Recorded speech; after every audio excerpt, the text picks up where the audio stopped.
If you've ever been the family scapegoat who everyone underestimated, hit that like button and subscribe right now. You're not going to want to miss what happened next. My name is Elena Rodriguez, and for 28 years, I'd been the disappointment of the Rodriguez family. Not because I'd failed at anything, but because I hadn't succeeded in the ways my family understood. My brother Marcus was the golden child. Graduated from business school, married Amanda who came from old money, worked at our father's commercial real estate firm. Every family dinner was a celebration of Marcus's latest deal, Marcus's new car, Marcus and Amanda's vacation to the Maldives. I was the artist, the dreamer, the one who wasted my college years studying architecture instead of business, the one who worked at a small sustainable design firm instead of joining the family company, the one who lived in a modest apartment in the arts district instead of the suburbs where respectable people lived. Elena's just going through a phase, my mother would say at family gatherings as if I were still 19 instead of 28. She'll realize eventually that real success means financial stability. What they didn't know was that I had financial stability. Lots of it. They didn't know because the one person who truly understood me had asked me to keep it secret. My grandmother Margaret had been different from the rest of the Rodriguez family.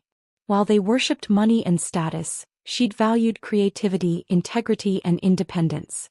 She'd been an architect herself back in the 1960s, one of the few women in the field. She understood what it meant to be dismissed, underestimated, and to prove everyone wrong. Elena, she told me 3 years before she passed, sitting in her sunroom surrounded by her architectural sketches, I'm going to do something and I need you to trust me.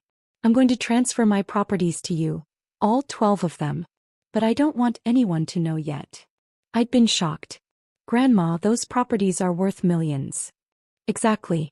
And your brother thinks they're coming to him. Your parents think they're coming to them. I want to see who people really are when they think there's an inheritance at stake. Her eyes had been sharp, knowing. I want you to see it too. So you'll know who deserves a place in your life when I'm gone. The properties were remarkable.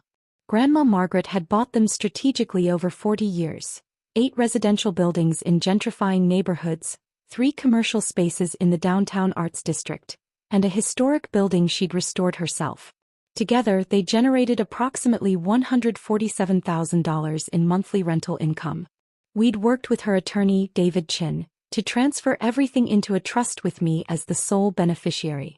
The transfers were legal, recorded, and absolutely binding. But Grandma Margaret had kept paying the property taxes from her personal account. She'd kept managing everything herself. To the family nothing had changed. Just watch, she'd said. Watch what they do when they think you're getting nothing. Watch what they say about you. Then you'll know the truth. She'd been right. The moment Grandma Margaret died, the mask came off. At her funeral, before her body was even in the ground, Marcus had pulled me aside in the church parking lot. Just so you know, Elena, the properties are going to be managed professionally now. By me. Dad and I have already discussed converting some to luxury condos. We'll finally make them profitable. They're already profitable, I'd said quietly. He'd laughed. Barely. Grandma was too sentimental, renting to artists and nonprofits at below market rates. That's going to change. I'd said nothing. Just like Grandma Margaret had taught me, watch and document. Over the next 3 months I watched plenty. I watched Marcus hire an expensive property appraiser and start planning renovations before the will was even read. I watched him tell tenants, people who'd lived in those buildings for decades, that their rents would be doubling. I watched him schedule meetings with developers about tearing down the historic building that Grandma Margaret had spent 10 years restoring. I watched my parents nod along with everything, talking about their share of the inheritance, planning their retirement to Scottsdale. I watched Amanda post on social media about finally getting what we deserve, and waiting for deadweight to get cleared away. And I watched them talk about me. Elena's just going to have to accept that she's not getting anything, my mother said at a family dinner I wasn't invited to, but my cousin Maria recorded for me. Margaret was generous to include her in the will at all. She'll probably get some jewelry or books. If she's smart, she won't make a fuss, Marcus added. We might throw her a bone. Let her rent one of the commercial spaces at a discount for her little design projects. Amanda's laugh was cruel. Why would we do that? She's never contributed anything to this family. She doesn't deserve our charity. I listened to that recording 3 times. Each time Grandma Margaret's words echoed in my mind, "Now you know the truth." But I wasn't just watching. I was building.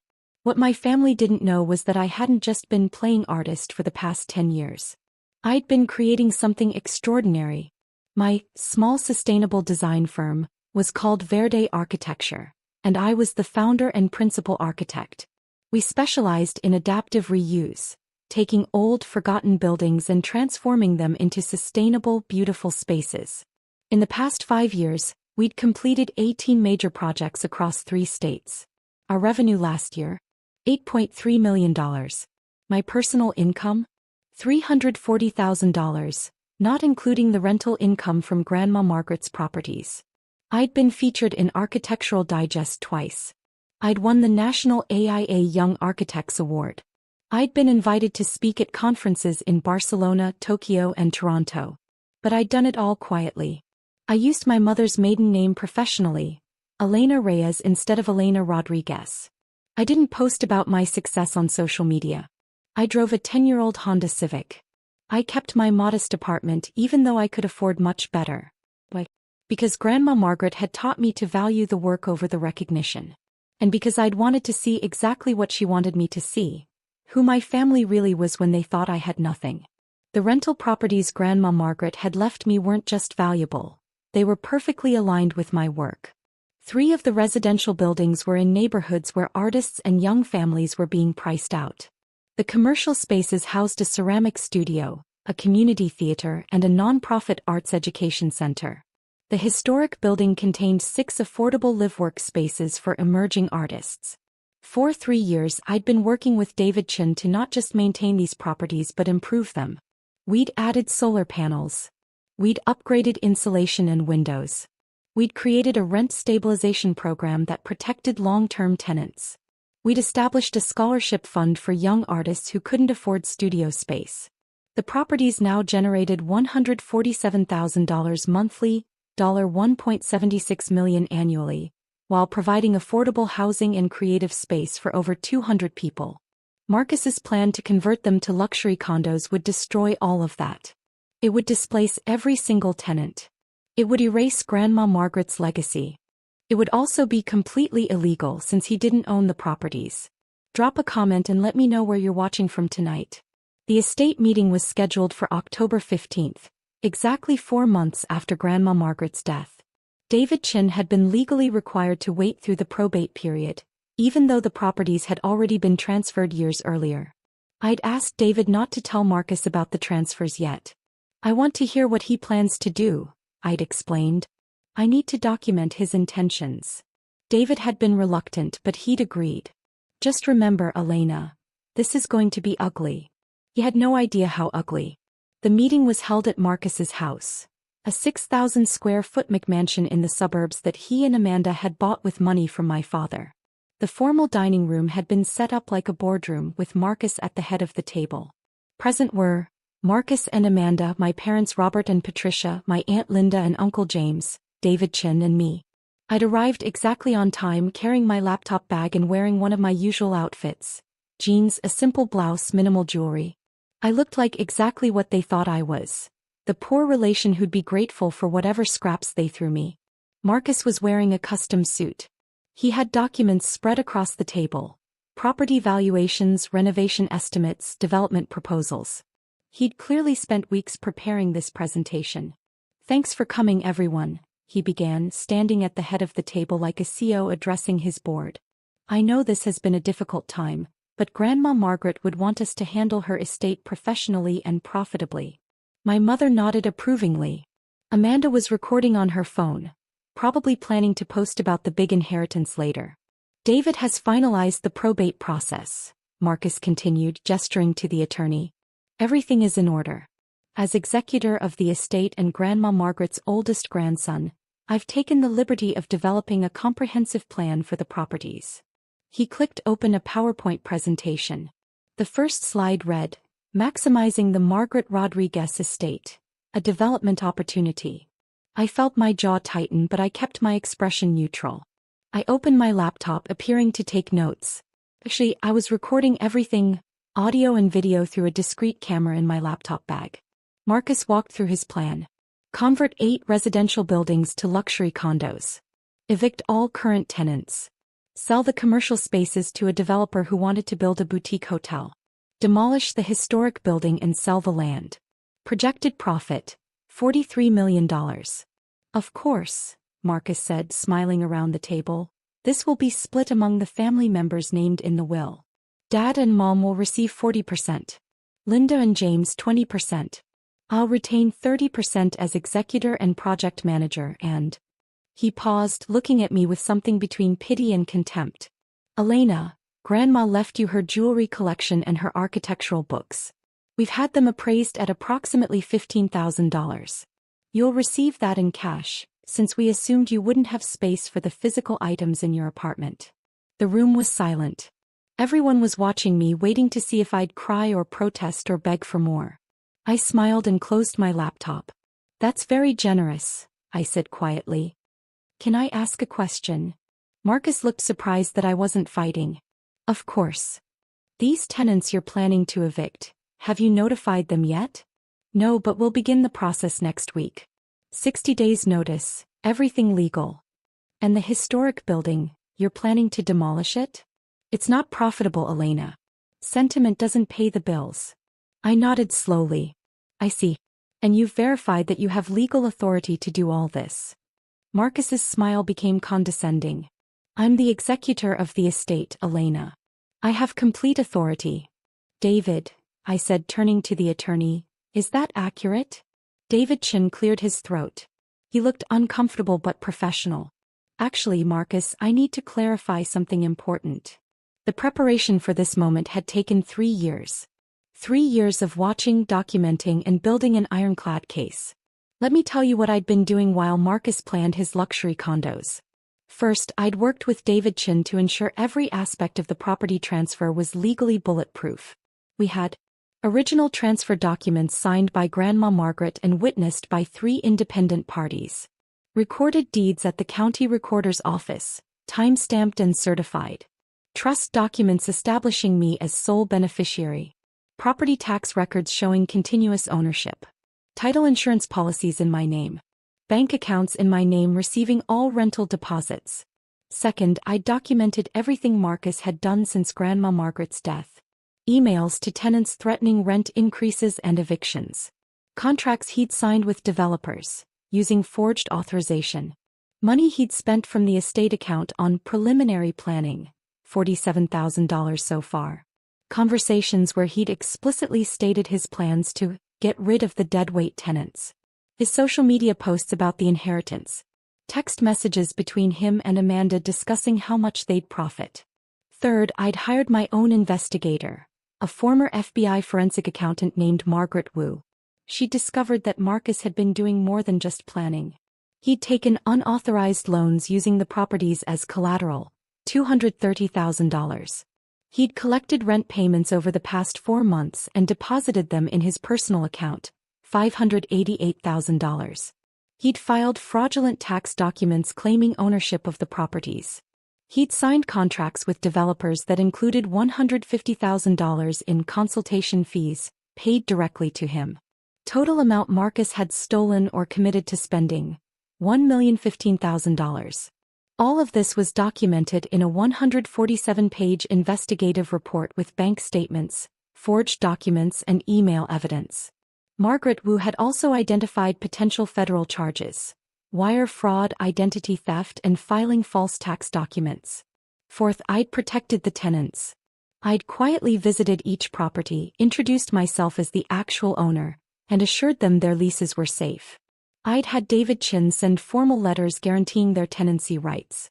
Several tenants, including the nonprofit director and a retired couple who'd lived in one building for 30 years, had provided sworn affidavits about Marcus's threats. Finally, I'd prepared for the emotional impact. I'd worked with my therapist to ensure I could stay calm during the confrontation. I'd practiced my statements. I'd anticipated every possible response and prepared for it. Grandma Margaret had taught me that revenge wasn't about anger. It was about precision. Hit that subscribe button if you've ever had to set boundaries with toxic family, because what happened next changed everything. David Chen's throat-clearing silenced the room. Marcus, he said carefully, You are the executor of Margaret Rodriguez's will. That's correct. But that role doesn't give you authority over these properties. Marcus frowned. What are you talking about? The properties are the primary asset of the estate. No, David said, opening his briefcase. They're not. He pulled out a folder and slid it across the table. These properties were transferred out of Margaret Rodriguez's estate 3 years ago. The transfers were legal, recorded, and irrevocable. They are not part of the probate process. Marcus grabbed the folder, Amanda leaning over his shoulder. I watched the color drain from his face as he flipped through page after page of transfer documents, recorded deeds and trust papers. This is... He sputtered. This can't be legal. She didn't have the mental capacity. She absolutely did, David interrupted. She was evaluated by 2 independent physicians before the transfers. Both confirmed full mental capacity. Their reports are in that folder. My father stood up, his face reddening.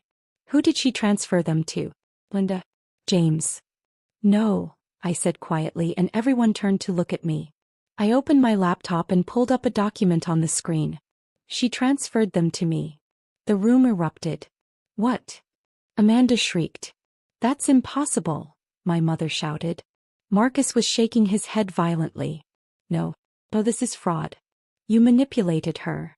I did nothing of the sort, I said calmly. I pulled a USB drive from my bag and handed it to David, who plugged it into the TV mounted on the wall.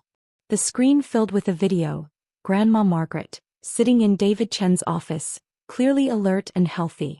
Her voice filled the room. I, Margaret Rodriguez, being of sound mind and body, do hereby transfer the following properties to my granddaughter, Elena Rodriguez, effective immediately.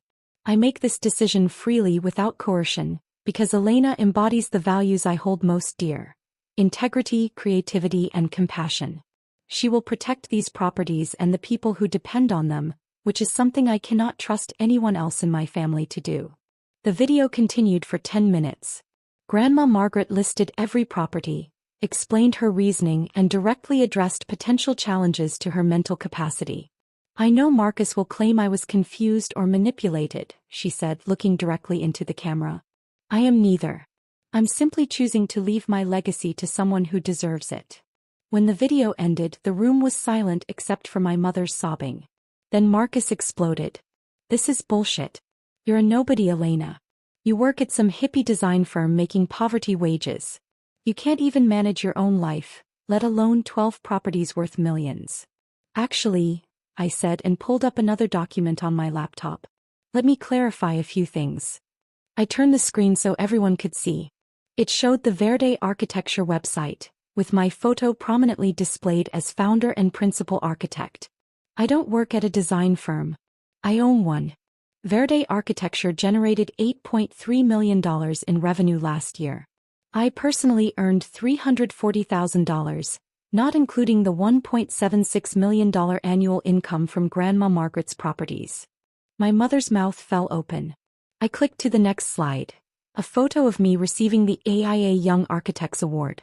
I've won multiple national awards for my work in sustainable architecture. I've been featured in Architectural Digest, Dwell, and Architect magazine. I've spoken at international conferences. I paused. I used my mother's maiden name professionally so none of you would know. I wanted to build something without your interference or your demands for money. Amanda was backing away from the table, her hand over her mouth. But I wasn't done. Now, Marcus, let's talk about what you've been doing for the past 4 months. I pulled out a second folder, the one Margaret Wu had prepared. You've collected $588,000 in rent from properties you don't own and deposited it in your personal account. That's theft. I slid a bank statement across the table highlighting the deposits. You've taken out $230,000 in unauthorized loans using these properties as collateral. That's fraud. Another document. Marcus's hands were shaking as he looked at it. You've signed contracts with developers that include $150,000 in consultation fees paid to you for properties you don't own. That's embezzlement and wire fraud. I looked at him steadily. You've stolen or committed to spending $1,015,000 of my money. The money was deposited into your accounts, which means there's a clear electronic trail. Federal investigators are very interested in cases involving wire fraud and identity theft. I didn't know. Marcus shouted. I thought the properties were mine. I thought. You thought wrong, I said. And even if you had owned them, collecting rent before probate was complete would still be illegal. You knew that. You chose to do it anyway. My father found his voice. Elena, surely we can work this out as a family. No, I said simply. We can't. Because here's what else I have. I pulled up the recordings, audio files of Marcus's conversations with tenants, threatening evictions. Emails to developers planning demolition. Text messages to Amanda about finally getting rid of the family's dead weight. I have documentation of every threat you made to my tenants. Every illegal contract you signed. Every dollar you stole. I looked around the table. All of you were planning to profit from displacing 200 people from their homes. Artists. Families. A non-profit that provides free art classes to underprivileged children. You were going to destroy all of that for money. My mother tried a different approach, her voice breaking. Elena, honey, we're family. No, I said, and my voice was harder now. Family doesn't treat each other the way you've treated me for 28 years. Family doesn't call each other deadweight. Family doesn't laugh about throwing bones to the family failure. I played the recording from the dinner I hadn't been invited to. My mother's voice filled the room. Elena's just going to have to accept that she's not getting anything. Amanda's voice. She's never contributed anything to this family. She doesn't deserve our charity. I watched my mother's face crumble as she heard her own words played back. This is who you are, I said quietly. This is who you've always been. Grandma Margaret knew it. That's why she gave everything to me. Not because I manipulated her, but because she trusted me to do what she would have done. Protect the people who need protecting. At that moment there was a knock on the door. David Chin stood. That will be the federal agents. Marcus, I should inform you that the U.S. Attorney's Office has been investigating your financial activities for the past 6 weeks. Elena provided them with the evidence. 2 FBI agents entered, badges displayed. Behind them were 2 SEC investigators. Marcus Rodriguez, the lead FBI agent said. You're under arrest for wire fraud, identity theft, and filing false tax documents. You have the right to remain in silence. Amanda started screaming.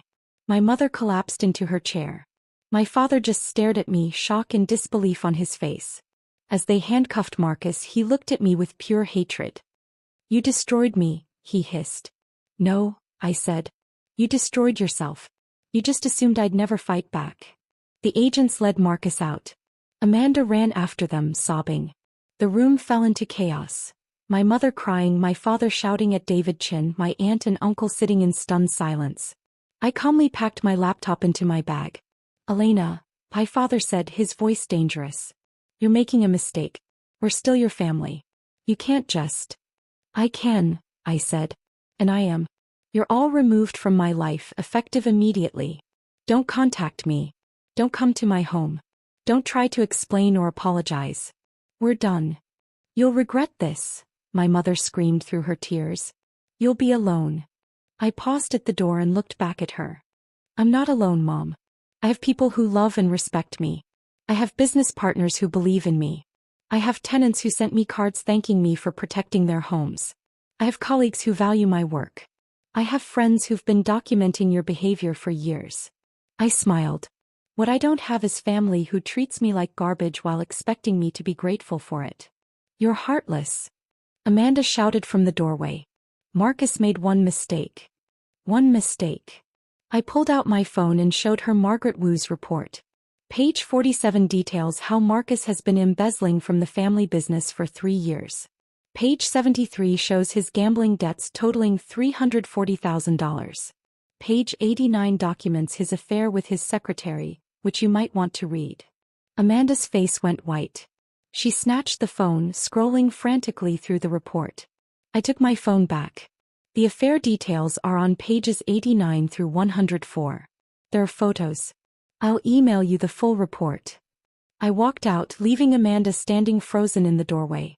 Behind me, I could hear my mother wailing, my father shouting, and Amanda demanding answers from the FBI agents about Marcus's other crimes. I got in my Honda Civic and drove away. I didn't look back. The consequences for my family came swiftly and completely. Within 24 hours, Marcus was denied bail due to flight risk. The $230,000 in unauthorized loans came due immediately, and his bank accounts were frozen by federal order. His credit cards were declined. Amanda tried to withdraw money from their joint accounts and discovered they were empty. Marcus had gambled most of it away. The story broke in the local news. Local businessman arrested for $1 million fraud scheme. The article detailed how Marcus had attempted to steal properties from his sister and had embezzled from his own family's company. Within 48 hours, my father's commercial real estate firm fired Marcus permanently and hired a forensic accountant to audit the books. They discovered Marcus had been skimming $15,000 monthly for 3 years, an additional $540,000 in theft. Amanda filed for divorce, citing the affair and financial deception. She moved back to her parents' house. Several of Marcus's victims, including tenants he'd threatened, filed a class action lawsuit against him seeking damages for emotional distress and attempted illegal eviction. Within 1 week, the bank foreclosed on Marcus and Amanda's McMansion. The mortgage was $890,000, and they'd used it as collateral for Marcus's fraudulent loans. They lost everything. The U.S. Attorney's Office expanded the charges to include embezzlement from the family business and racketeering. Marcus was facing 8 to 12 years in federal prison. My parents received a letter from the IRS. Marcus's fraudulent tax filings had listed them as co-beneficiaries of the stolen property income, making them potentially liable for tax fraud. They had to hire an expensive attorney to prove they weren't involved. My mother had a nervous breakdown and was hospitalized for 3 days. When she was released, she left my father and moved in with her sister in Florida. Within 30 days, Marcus pled guilty to avoid trial. He was sentenced to 10 years in federal prison with a requirement to pay full restitution. $1,555,000 to me, $540,000 to the family business, and $150,000 to defrauded investors. Amanda's divorce was finalized. She received nothing. The prenup she'd insisted on protected Marcus's assets, but there were no assets left to protect. My father's business nearly collapsed. Clients left in droves, not wanting to be associated with a firm whose manager had been convicted of fraud. He had to sell the business at a massive loss and declare personal bankruptcy. 3 months later, Marcus was in federal prison in Pennsylvania. Amanda was working as a receptionist at a dental office, living in a studio apartment. My father was working as a consultant, making a fraction of his former income. My mother refused to speak to him. My Aunt Linda called me once, asking if I'd help pay for my father's legal bills. I declined. 6 months later, I received a letter from Marcus in prison. It was 6 pages of excuses, blame, and eventual pleading. He claimed he'd been under financial pressure, that Amanda had expensive taste, that Dad had put too much pressure on him to succeed, that I should forgive him because we were blood. I threw it away without finishing it. While my family's world collapsed, mine flourished. I maintained Grandma Margaret's properties exactly as she would have wanted. I kept the affordable rents. I improved the buildings with sustainable upgrades. I started a grant program offering free studio space to emerging artists for their first 2 years. The historic building that Marcus wanted to demolish? I turned it into the Margaret Rodriguez Center for the Arts, a mixed-use space with affordable artist studios, a gallery, and a community workshop. We held the grand opening on what would have been Grandma Margaret's 80th birthday. Verde Architecture expanded. We hired 5 new architects and opened a second office. Our revenue this year will exceed $12 million. I've been invited to serve on the board of the National Trust for Historic Preservation. I also built my chosen family. My business partner, James, who'd believed in me when I was just a junior architect with big dreams, became like a brother to me. My best friend Maria, who'd been documenting my family's cruelty for years, stood by me through everything. My mentor, Professor Chin, no relation to David, who'd taught me that architecture was about people, not just buildings, continued to guide me. And I met someone, an environmental engineer named Daniel, who understood that success wasn't about money or status, but about doing meaningful work. We got engaged last month. He proposed in the community garden we'd built together behind one of the residential buildings. My tenants threw us an engagement party. Over 200 people came, artists, families, nonprofit workers, business owners. They decorated the Margaret Rodriguez Center and made speeches about community and kindness. My biological family wasn't invited.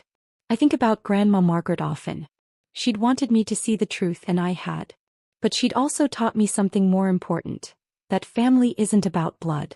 It's about who shows up for you, who believes in you, who protects what you value instead of trying to exploit it. The properties she left me weren't just real estate. They were a test, a lesson, and a gift. The test showed me who my family really was. The lesson taught me to value myself. The gift gave me the resources to build something beautiful. A year after the confrontation, I received one more letter. This one from my mother. She apologized.